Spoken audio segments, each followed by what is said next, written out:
கிறிஸ்துவுக்குள் அன்பானவர்களே, உங்களை இயேசுவின் நாமத்தில் நான் வாழ்த்துகிறேன். ஒரு ஒரு 4 நாள் இடைவெளின்னு நினைக்கிறேன். 3 நாள் இடைவெளியா போயிருச்சு. கர்த்தருடைய பரிசுத்த நாமத்துக்கு ஸ்தோத்திரம். அ என்னோட நம்பிக்கை 37 நாட்களாய் தியானம் தவக்கால தியானம் என்ற தலைப்பின் கீழே நம் வேதத்தில் எப்படி நம்ம இந்த ஆண்டவருடைய சிலுவை பாடுகளை தியானிக்கும் இந்த காலத்தில் நாம் எப்படியாக நாம் மாறி இருக்க வேண்டும் என்று தேவ ஆவியானவர் நம்மோடு பேசினார். அந்த 37 நாட்களும் தேவன் நம்மோடு பேசினதற்கு நாம் நம்மை நிச்சயமாக ஒப்பு கொடுத்திருப்போம் என்றுதான் நான் விசுவாசிக்கிறேன். ஆம் பிரியமானவர்களே, பாடு சகிக்காமல் நமக்கு ஆசீர்வாதம் இல்லை. அதுபோல தேவனுடைய சத்தத்துக்கு கீழ்ப்படியாமலும் நமக்கு ஆசீர்வாதம் இல்லை. தேவனுடைய சத்தத்துக்கு 100க்கு 100 கீழ்ப்படியும் போது தேவ ஆசீர்வாதம் நம்மை சேரும். ஆமேன், ஹல்லேலூயா. ஒரு ஊழியக்காரி என்ற வகையிலும் ஒரு தாய் என்ற வகையிலும் எனக்கு ஜான் ஜெபராஜ் தம்பியை குறித்து நேற்றைய தினத்தில் இதயமே வெடிக்கும்படியான காரியங்கள் நடந்தது. பிரியமானவர்களே, ஒரு தேவ மனிதன், ஒரு ஊழியம் செய்தவர் எப்படி அவரை இப்படி ஒரு கைதியை போல, ஒரு போக்சோ சட்டம்னு சொல்லிட்டு ஒரு சாதாரண ஒரு மனிதனை போல அவங்க இழுத்துட்டு போனது பாவம் எனக்கு ரொம்ப மனசு வேதனை கொடுத்தது. இது உண்மையிலேயே சாத்தானோட கிரியை என்று தான் நினைக்கிறேன். ஏன்னா ஆண்டவரையே டெஸ்ட் பண்ண வந்தவன் பணத்தின் மூலமாய், பண ஆசையின் மூலமாய் அவரை டெஸ்ட் பண்ணுறானா என்ன எனக்கு தெரியல. என்ன உண்மையோ அது தேவனுக்கு தெரியும், இறைவனுக்கு தெரியும். அவர் நீதிமான்கள் கீழே விழுந்தாலும் 7 முறை அவங்க திரும்பி எந்திருப்பாங்கன்னு தான் சொல்கிறார். அவங்க விழுந்தே போவதில்லை. ஆனால் ஊழியக்காரரை குறித்து மற்றவர்கள் பேசுகிற அந்த காரியங்கள் உண்மையிலேயே அதைவிட மனவேதனையை தருகிறது. இருக்கட்டும், உன் சகோதரன் கீழே தடுக்கி விழும்போது உன் இருதயம் சந்தோஷப்படக்கூடாதுன்னு தான் ஆண்டவர் சொல்கிறாரு. ஆனால் சத்தியத்தை அறிந்தவர்கள், ஊழியம் செய்பவர்கள், ஆனால் எல்லாவற்றையும் தெரிந்தவர்கள் இதை குறித்து அவர்கள் வெளியிடுறது, அவர்கள் அதை பிரபலப்படுத்துறது தெரியும், தேவனுக்கு தெரியும். நமக்கும் மற்றவர்களுக்கும் வித்தியாசம் உண்டு. ஊழியம் செய்பவர்களுக்கும் ஊழியம் செய்யாதவர்களுக்கும் அந்த காலத்தில் நான் வித்தியாசத்தை காட்டுவேன் தான் ஆண்டவர் சொல்கிறார். அப்போ ஊழியம் செய்கிறவர்கள் எப்படி இருக்க வேண்டும்? ஊழியம் செய்யாதவங்க பரவாயில்ல. அப்போ ஊழியம் பண்ணி கொண்டு இருப்பவர்களே இப்படிப்பட்ட ஒரு காரியத்தில் அதை வெளிப்படுத்துறது உண்மையில் மனசுக்கு ரொம்ப வேதனையாக இருக்குது. ஆண்டவர் அவர் நியாயாதிபதி, அவர் நியாயம் தீர்க்கிறவர். எதுவாக இருந்தாலும் தேவன் நியாயம் செய்வார். இந்த காரியத்தில் அவரே நீதி செய்கிறவர். இந்த ஒரு விஷயம் அப்படின்றதுனால அது எப்படி பணம் அப்படின்ற ஒரு ஒன்றை கொண்டு சாத்தான் குவித்து அதன் மூலமாய் அவரை கீழே விழ தள்ளி இருக்கிறார். ஆம் பெருமானவர்களே, வேதம் இப்படியாக சொல்லுகிறது, பண ஆசை எல்லா தீங்குக்கும் வேறாக இருக்கிறது. பண ஆசை எல்லா தீங்குக்கும் வேறாக இருக்கிறது. அதனால தான் ஆண்டவர் சீஷர்கள் அனுப்பும் போது சொல்கிறாரு, நீ பணப்பையை கொண்டு போகாத, காலில் நீ 2 தடியை கொண்டு போகாத, 2 உடுப்பை எடுத்துகிட்டு போகாத. ஏன்னா ஒரே இடத்துல தங்கிடுவாங்க. பணப்பையை கொண்டு போனால் அவங்க கொடுக்கும்போது பணத்தை உள்ளே போடணுன்ற ஆசை வந்துடும். பணப்பையே இருக்கக்கூடாது. ஏன்னா அந்த காலத்தில் நடந்து தான் போகணும். நீ போ, ஒரு ஊருக்கு போ, அங்கே நீ ஊழியம் பண்ணு. எந்த இடம் தகுதி உள்ளதாக இருக்கோ அந்த வீட்டில் நீ தங்கி அவங்க கொடுக்குற ஆகாரத்தை நீ புசி, சத்தியத்தை சொல்லு, அந்த ஊர்லேருந்து நீ அடுத்த ஊர் கிளம்பு. இப்படித்தான் ஆண்டவர் சொல்லியிருக்கிறார். ஆனால் அது இந்த காலத்துக்கு ஏற்றுக்கொள்ள முடியாது அப்படின்னு சொல்லுவாங்க. ஏற்றுக்கொள்ள முடியலையோ, ஆனால் அவர் சொன்ன காரியம் உண்மை. அதில் இருக்கிற கருத்து என்ன? பண ஆசை உனக்கு வேண்டாம். எனக்கு ஒரு கமெண்ட் போடணுமா? பணம். ஜூமில் ஒரு மீட்டிங்னா அதுக்கு பணம். ஒரு பாஸ்டரோட பையன் தான் நினைக்கிறேன். அவரோட வீடியோ ஒன்று இவரோட பேசின ஒரு வீடியோவை வெளியிட்டிருந்தார். ரொம்ப காலத்துக்கு முன்னாடி ஒரு 1 இயர் இருக்குமா 6 மாதம் இருக்குமா தெரியல, அவ்வளோதான் இருக்கும். அதை வெளியிட்டுட்டு அவர் கேட்குறாரு, நீங்கள் வந்து ஜூம் நடத்துகிறீங்க, அதுக்கு ஏன் நீங்கள் வந்து இவ்வளோ நீங்கள் பணத்தை வந்து நீங்கள் வாங்குறீங்கன்னு கேட்குறாரு. ஆண்டவர் இலவசமாக தானே ஊழியம் பண்ணார், எல்லாத்துக்கும் சத்தியத்தை சொன்னார். நீங்கள் ஒரு ஜூம் மீட்டிங் நடத்துனீங்கன்னா அதுக்கு இவ்வளோ பணம் கொடுத்தா தான் அதில் சேரணும்னு நீங்கள் கண்டிஷன் போடுறீங்க. இவ்வளோ பணம் எதுக்காக நீங்கள் வாங்குறீங்க? சத்தியத்தை எல்லாரும் அறிஞ்சிக்கலாம்ல. உங்களுக்கு தேவன் கொடுத்த அபிஷேகத்தை நீங்கள் மற்றவங்களுக்கு பிரயோஜனமாக நீங்கள் பயன்படுத்தத்தானே இந்த வார்த்தையை பகிர்றீங்க. அதுக்கு எதுக்கு நீங்கள் பணம் ஜூம் மீட்டிங்னு இவ்வளோ பணத்தை வாங்குறீங்க? ஆனால் எக்கச்சக்கமான பணம், அது எவ்வளோன்னு எனக்கு தெரியல. ஆனால் பணம் இருக்கிறவங்க தான் அதில் சேர முடியும், எல்லாரும் சேர்றாங்க. அதுக்கு போட்டி. கிரிக்கெட்டில் இவ்வளோ பணம்னு சொன்னால் முண்டி அடிச்சுட்டு போகிறாங்கல்ல, அது போல் இதுக்கும் போட்டி தான் அந்த ஜூம் மீட்டிங்க்கு. அப்போது அந்த மீட்டிங்கில் அந்த அவரை பேசிக்கிட்டே இருக்கும்போது அவர் சொல்கிறாரு, அந்த பையன் ஒரு பாஸ்டரோட பையன் தான் நினைக்கிறேன். அப்போ இவர் சொல்கிறாரு, தம்பி, அண்ணா நகர் போலீஸ் ஸ்டேஷனில் இருக்கிற எல்லாரும் எனக்கு தெரியும், நினச்சேன்னா இப்போவே உன்னை தூக்கி உள்ளே வச்சுருவேன். அந்த வார்த்தை எனக்கு அப்பொழுதும் இருதயத்தில் ஈட்டி பாய்ந்தது போல இருந்தது.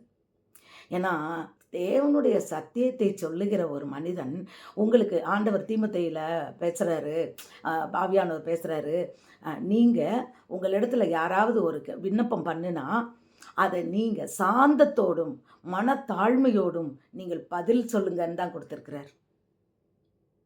ஆனால் அன்றைக்கு அவர்கிட்ட அந்த தாழ்மை இல்லை, சாந்தமும் இல்லை. உன்னை தூக்கி நான் உள்ளே வைக்கிறேன். அன்னைக்கு நான் என்ன நினச்சேன், இவர் என்ன ஆவி உள்ளவர்?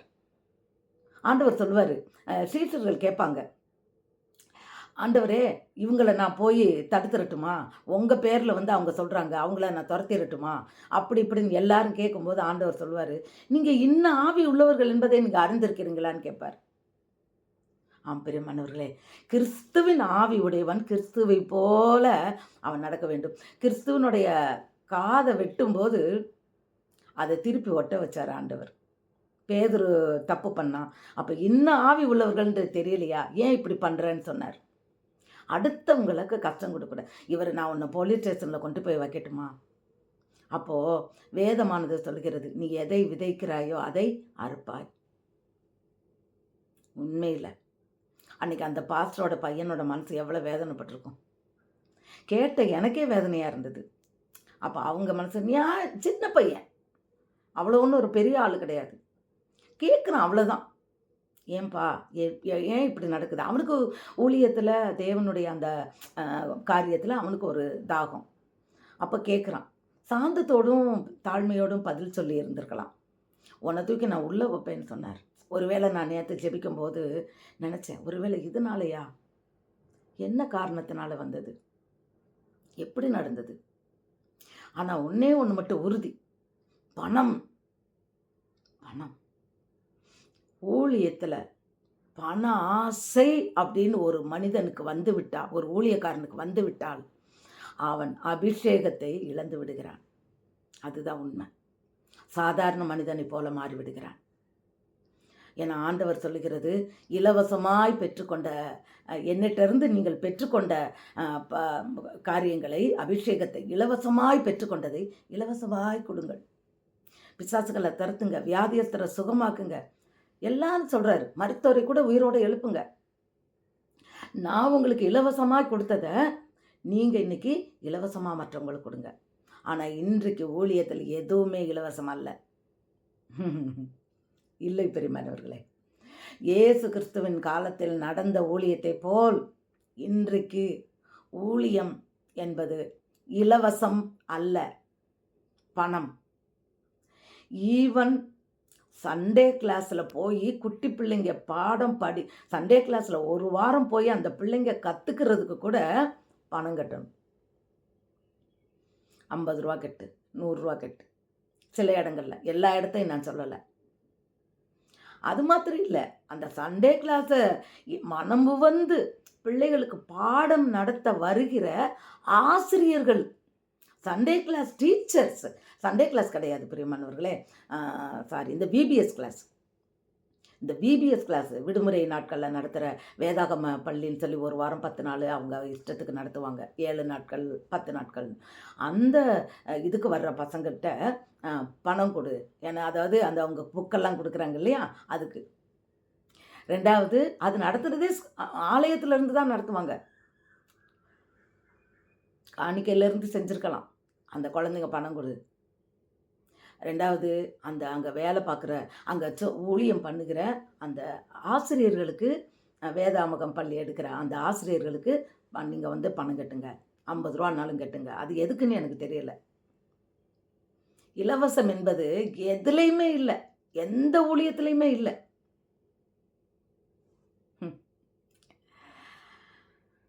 அல்லேலூயா. ஆம் பிரியமானவர்களே, ஊழியத்தை பிசாசானவன் இப்படி திருப்பும்படியா, ஏன்னா இது கடைசி காலம். ஆண்டவர் சொன்னது போல ஜாக்கிரதையாக இருங்கள் என்று சொன்னது போல இந்த ஊழியத்திலையும் மற்ற காரியங்களையும் நாம் யாவருமே ஜாக்கிரதையாக இல்லாவிட்டால் இந்த பிசாசானவன் எவர்களை விழுங்கலாம் என்று வகை தேடி சுற்றி திரிகிறான் என்ற வார்த்தையின்படி எந்த ஊழியக்காரரை அடித்து கீழே தள்ளலான்னு அவன் வகை தேடி சுற்றி திரிகிறான். நிச்சயமாக சாத்தானுடைய கிரியை தான் பண ஆசையை கொண்டு வந்து கொடுத்துறது. பணம் அடிப்படை பணம் தான். பணம் நிறைய சேர்ந்தவனுக்கு நிம்மதியே இருக்காது. அது ஏன் வந்து இந்த ஊழியக்காரங்களுக்கு தெரியலன்னு தெரியல. கேட்டால் ஊழியத்துக்குன்னு தான் சொல்கிறாங்க. ஆண்டவர் உனக்கு நாளைக்கு வேண்டாம் கொடுன்னு தான் சொல்கிறார். ஆனால் இன்றைக்கு அப்படிப்பட்ட ஊழியங்கள் வந்து ரொம்ப ரொம்ப குறைவு. ஊழியம் செய்வது தேவனுக்கு பிரியம். அந்த பிரியமான ஊழியத்தை செய்வது சாத்தானுக்கு பிரியம் இல்லை. அதனால அநேக காரியங்களை இது இவங்க யார் மேலேயும் மிஸ்டேக் கிடையாது. சவுல ஆண்டவர் தான் அபிஷேகத்தை ராஜாவாக்கினார். கடைசியில் சவுல் எப்படி அடிமையாக போனான் சாத்தானுக்கு? அபிஷேகத்தை இழந்தானா? உண்மையில் பிரியமானவர்களே, நாம் ஊழியர்களுக்காய் ஜெபிக்க வேண்டும். இந்த நேரத்தில் நான் அதிகமாக உங்களிடத்தில் கேட்டுக்கொள்கிறது என்னன்னா, நீங்களும் நானும் ஊழியத்திற்காய் நாம் அதிகமாக ஊழியக்காரர்களுக்காய் நாம் ஜெபிக்க வேண்டும். விசேஷித்த விதமாய் ஜான் ஜெபராஜனுடைய வாழ்க்கையில் கர்த்தருடைய சித்தம் நிறைவேறும்படியாய், அவருடைய தயவுள்ள கரம் உள்ளே இருக்கும்படியாய் அது நிறைவேற வேண்டும். எவ்வளவு வந்து ஒரு கிறிஸ்தவ உலகத்துக்கே வந்து ஒரு என்ன இப்படி ஒரு மத போதகர்னு சொல்லி சாத்தான் வந்து எப்படி ஒரு வார்த்தை ஒரு நிலைமையை கொண்டு வந்துட்டான் பார்த்தீங்களா? இது நான் மனிதர்கள்னு நான் சொல்லவே மாட்டேன். எல்லாருமே நல்லவங்க தான். அவங்க மூலமாக கிரியை செய்கிறது பிசாசு தான். இதுக்கு இன்னொரு ஒரு காரணமும், மனைவி விட்டு அவன் பிரித்துட்டான். ஒரு என்னைக்கு வந்து சரீரம் ஒன்றாக இருந்ததோ அன்றைக்கு இந்த நிலைமை வந்திருக்காது அவருக்கு.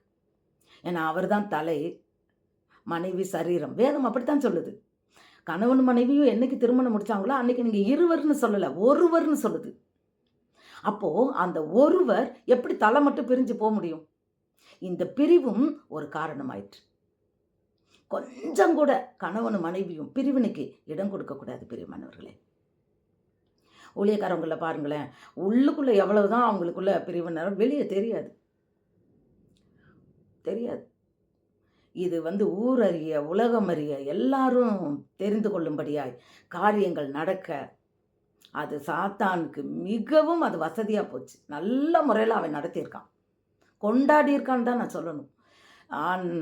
ஐயா தம்பியினுடைய வாழ்க்கையில் இது ஜான் ஜெபராஜனுடைய வாழ்க்கையில் சாத்தான் விளையாடி கொண்டிருக்கிறான், கொண்டாடுகிறான். அவனுடைய திட்டம் தவிடு பொடியாகும்படியாய், அவனுடைய நோக்கம் நிறைவேறாமல் போகும்படியாய், அவனுடைய எண்ணங்கள் யாவும் அவருக்கு எதிராய் வருகின்ற எல்லா எண்ணங்களையும் செயல்களையும் திட்டங்களையும் கர்த்தர் நிர்மூலமாக்கி போடும்படியாய் நீங்களும் நானும் நிச்சயமாக ஜெபம் பண்ண வேண்டும் பிரியமானவர்களே. நாம் அதை பிரபலப்படுத்தக்கூடாது, வேண்டாம். நாம் எதை விதைக்கிறோமோ அது நமக்கே திரும்பி வரும். இன்னைக்கு நம்ம அடுத்தவங்கள சொல்லும்போது நாளைக்கு அந்த காரியம் நமக்கு வந்துடும். வேண்டாம், ஆண்டவர் பார்த்துக்கிடுவார். அவர் இருக்கார். நிறைய ஊழியக்காரவங்கள பாருங்க, அதை பற்றியெல்லாம் சொல்லலை. சாட்சி உள்ளவங்க யாருமே அதை பற்றி ரொம்ப பேசிக்கல. உண்மையாக சில ஊழியக்காரவங்கெல்லாம் மனவருந்தி இதுக்காக வீடியோ வெளியிடுறாங்க. ஏன் இந்த மாதிரி பண்ணுறீங்க? ஒருத்தர் போட்டிருந்தார், சத்தியம் டிவி தாரை ஊதுதுன்னு. எனக்கே முதல்ல அந்த நியூஸை பார்த்துட்டு எனக்கு அந்த டிவி, அந்த சத்தியம் டிவி மேலே எனக்கு கொஞ்சம் வேதனை வந்தது. ஒரு ஆண்டவருடைய அந்த அந்த சத்தியம்னு வச்சுட்டு அவங்க என்ன சொல்கிறாங்க, சத்தியத்தை சத்தியமாக நாங்கள் சொல்கிறோம், உண்மையோடு நாங்கள் சொல்கிறோன்னு சொல்கிறாங்க. இருக்கட்டும். ஆனால் ஒரு இந்த காரியத்தை முதல்ல போட்ட ஒரு பெருமைன்றது மாதிரி போட்டாங்களே, அது தேவனுடைய பார்வையில் அது பிடிக்குமா? ஆண்டவர் பரலோகத்திலிருந்து இந்த விஷயத்தை பார்க்கும்போது தேவனுக்கு அது உகந்ததா இருந்ததா? அதுதான் முக்கியம். ஆண்டவர் அதை ரொம்ப சந்தோஷப்படுவாரா? இல்லை. அது அவர் பிள்ளை. உன்னை தொடுபவன் என் கண்ணின் மணியை தொடுகிறான்றார். அவர் கைவிட மாட்டார். நிச்சயமா இது பிசாசின் கிரியைகள் தான், பிசாசின் போராட்டம் தான். இந்த பிசாசின் போராட்டத்திலிருந்து அவர் ஒன்று பண ஆசையை கொடுத்தான், ரெண்டாவது மனைவியிடமிருந்து அவரை பிரித்தான். இந்த 2 காரியத்தையும் செஞ்சுட்டு அவன் இஷ்டத்துக்கு அவன் என்ன பண்ணியிருக்கான்,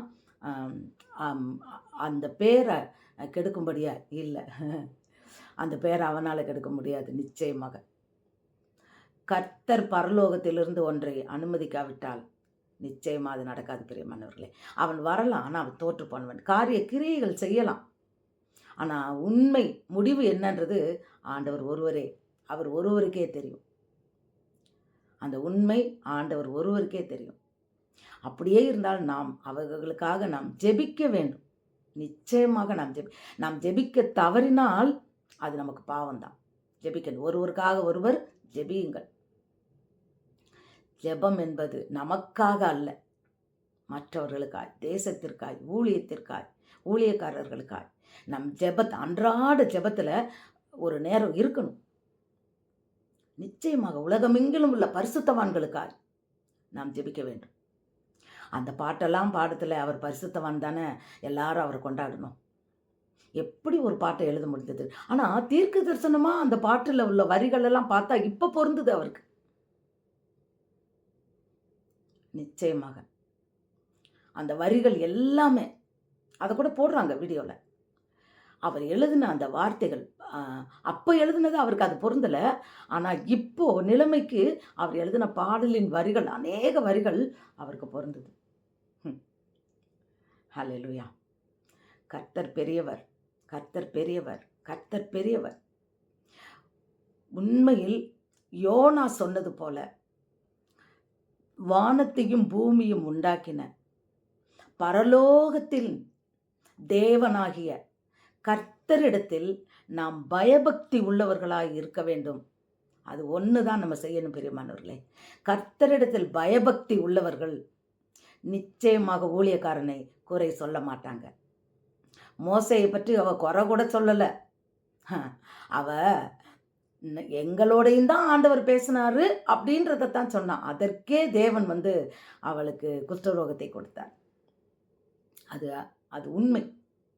அவருடைய பிள்ளைகளை, அவர் தெரிந்து கொண்ட பாத்திரங்களை குறை சொல்வதற்கு நாம் யார்? குற்றப்படுத்துவதற்கு நாம் யார்? அப்படி இருக்கிறாங்களேன்னு கேவலப்படுத்துறதுக்கு நாம் யார்? இல்லை. நாம் செய்ய வேண்டிய காரியங்கள், இன்றைக்கு எல்லா ஊழியக்காரர்களும் செய்ய வேண்டிய காரியங்கள் ஒருமனப்பட்டு நாம் அவருக்காக, அவருடைய ஊழியத்திற்காக, அவர் மீண்டும் மறு நிலைமைக்கு வரும்படியாய், ஆதியில் இருந்த அந்த நிலைமைக்கு வரும்படியாய் நாம் ஒவ்வொருவரும் நாம் ஜெபம் பண்ண வேண்டும் என்பதை நான் தாழ்மையோடு நான் கேட்டுக்கொள்கிறேன். கர்த்தர் தாமே ஸ்திரப்படுத்தி, நிலைநிறுத்தி, ஸ்திரப்படுத்தி நிலைநிறுத்துவாராக. அந்த பாட்டு கூட அவர் பாடியிருக்கிறார். ஆம் பிரியமானவர்களே, அவரை மீண்டுமாய் கர்த்தர் தாமே சீர்படுத்தி, ஸ்திரப்படுத்தி மீண்டும் அவரோட ஊழியத்தை நிலைநிறுத்துவாராக. ஆமென். நாம் ஒவ்வொருவரும் பாரப்பட்டு விசேஷித்த விதமாய் ஊழியக்காரர்கள் ஒவ்வொருவரும் பெரிய பெரிய ஊழியக்காரர்கள், தேவ மனிதர்கள், தேவனுடைய ஊழியம் செய்கிற யாராக இருந்தாலும், சாதாரண விசுவாசியாக இருந்தாலும், நாம் அவருக்காக நாம் ஜெபிக்க வேண்டியது இந்த நேரத்தில் தேவையாக இருக்கிறது. யாருக்கோ நடந்தது இல்லை, நம் வீட்டில் நடந்ததாய் நினைத்து கொண்டு நாம் ஜெபிக்க வேண்டும். நம் பிள்ளைக்கு நடந்தது என்று நினைத்து கொண்டு நாம் ஊழியக்காரர்களுக்காய் நாம் ஜெபிக்க வேண்டும். பெரியமானவர்களே, இந்த வீடியோ பார்த்து கொண்டு இருக்கிற ஒவ்வொருவரும் நிச்சயமாக தேவனிடத்தில் ஜெபிப்பீர்கள் என்ற விசுவாசம் எனக்கு இருக்கிறது. நிச்சயமாக மீண்டும் அவர் வரட்டும், எழும்பி வரட்டும், மீண்டுமாய் அந்த ஊழியத்தை அவர் பார்க்கட்டும். ஆனால் அநேக நாட்களில் நான் நினச்சேன், இந்த பண ஆசையை குறித்து அவர்கிட்ட பேசணும் அப்படின்ட்டு. எனக்கு அதுக்கு சந்தர்ப்பம் கிடைக்கல. கர்த்தர் உண்மை உள்ளவர், அவர் நீதி உள்ளவர். அவர் செய்வது, அவர் என்ன சொல்கிறாரோ, என்ன செய்ய நினைக்கிறாரோ அதை யாராலையும் தடுக்க முடியாது. அவர் சொல்ல ஆகும், அவர் கட்டளையிட நிற்கும், அவர் நடத்துவார். அவர் பெரியவர். நம் காரியத்தை தேவனுடைய கரங்களில் ஒப்பு கொடுத்து நாம் அவருக்காய் நாம் போராடி நாம் மன்றாடி தேவனிடத்தில் ஜெபிப்போம். நிச்சயமாக அவர் வாழ்க்கை மாறும். கர்த்தர் நம்ம ஒவ்வொருவரையும் இந்த காரியத்தில் ஜெபத்தை கேட்டு அவரை விடுதலை செய்வாராக, ஆசீர்வதிப்பாராக. ஆமென். அல்லேலூயா.